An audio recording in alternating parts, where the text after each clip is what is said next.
This is the Buckhorn Exchange, the oldest restaurant in Denver, Colorado. And unfortunately for me, their most popular dish, Rocky Mountain oysters, aka fried bull testicles. To the best of my knowledge, I've never eaten testicles. I mean, you know, not that I'm aware of. I came here to eat testicles, and testicles I shall eat.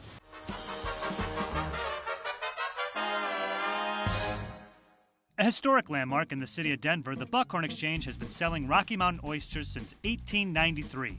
That's a lot of balls. They're good. They're good. You got to try it. If you're here, you got to try it. I've seen it on TV for so long, and it's just like, oh, it's been here for 100 years. Figure I'm in Colorado. Might as well just go and see it and taste it.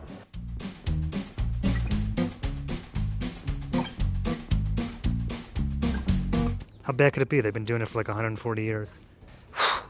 Let's do this. The Buckhorn Exchange is Denver's oldest restaurant, opened in 1893 by this man, Henry H. Zietz, also known as Shorty. Shorty was a skilled marksman and toured as a sharpshooter in Buffalo Bill's Wild West show along with Sitting Bull. Years later, the Buckhorn Exchange would be frequently visited by both Buffalo Bill and Sitting Bull. The Buckhorn Exchange is directly across the street from the railroad. Shorty would allow railroaders to exchange their paychecks for U.S. currency and give each man a token for a free sandwich and a beer. While that sounds generous, Shorty knew no railroader would stop after one beer and would end up spending most of the money they had just exchanged. In 1905, while campaigning for president, Teddy Roosevelt parked his train across the street from the Buckhorn Exchange, stopped in for dinner, and became friendly with Shorty. And Teddy convinced him to take him on hunts up in the Rockies, and they became friends. And so over the years, Teddy would contact the owner. When Teddy went on his famous African safari, he contacted the owner to go along as one of his guides in Africa. So we have many mounts that are here in the building that are from that hunt. Rocky Mountain oysters are bull testicles.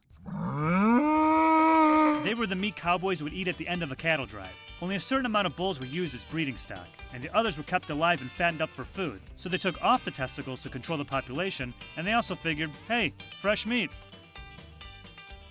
And that was kind of the delicacy at the end of the cattle drive. Well, you know, amazingly enough, we sell about 500 pounds a week of this stuff. You sell 500 pounds of testicles a week. Don't quote me, but it's between 300 and 500 pounds. I should know, I do the ordering. So almost a quarter of ton of testicles. Mm-hmm. Okay, there's a demand for testicles in Colorado. Testicles festivals. You've yet to cut into one that was, how can I say? Full?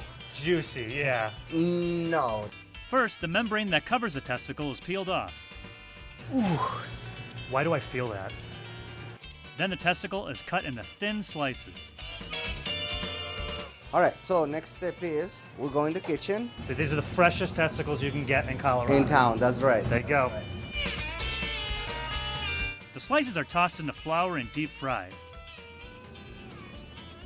Once they're nice and crispy, they're plated with cocktail and horseradish sauce and ready to serve.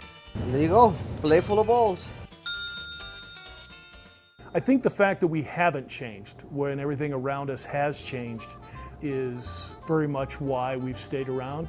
And we try very hard to keep the menu as old world as possible. So the meals you eat here are very similar to what you would have eaten, you know, back in the day or at the end of a long trail ride.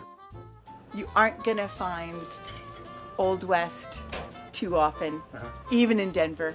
It's you were talking about it early tonight. It's disappearing, but they have kept it alive. The majority of our mounts are pre-World War I. They were all taken during a period of time when they were taken for food. They weren't taken for trophies. That golden eagle was given to the original owner by Sitting Bull. We have a Cape buffalo that was shot on the hunt with Teddy Roosevelt. I can just smell the testicles coming. Thank you very much. Look Cocktail at that. sauce and a horseradish peppercorn sauce. Okay. And what do we got here? I have a Kolsch beer that pairs well with Rocky Mountain oysters. I mean, this is so popular they invented a beer that pairs with them, so that's a good sign.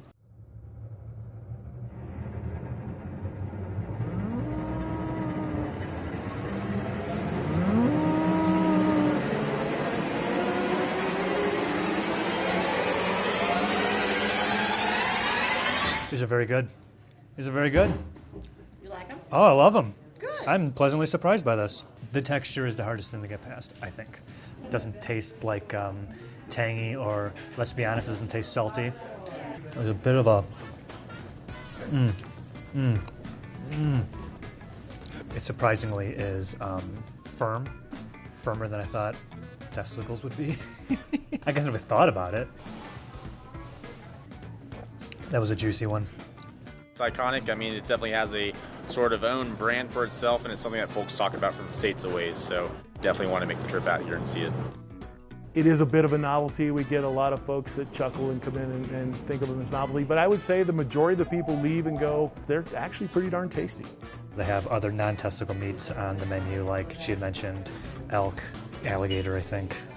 Yeah, quail, probably chicken. That'd be weird if they didn't have chicken. It's interesting that this is a staple on the menu that has been for so long. I think it's really cool. You feel like almost you're eating like a part of like frontier history when you're having this. To eat testicles is to eat history, American history.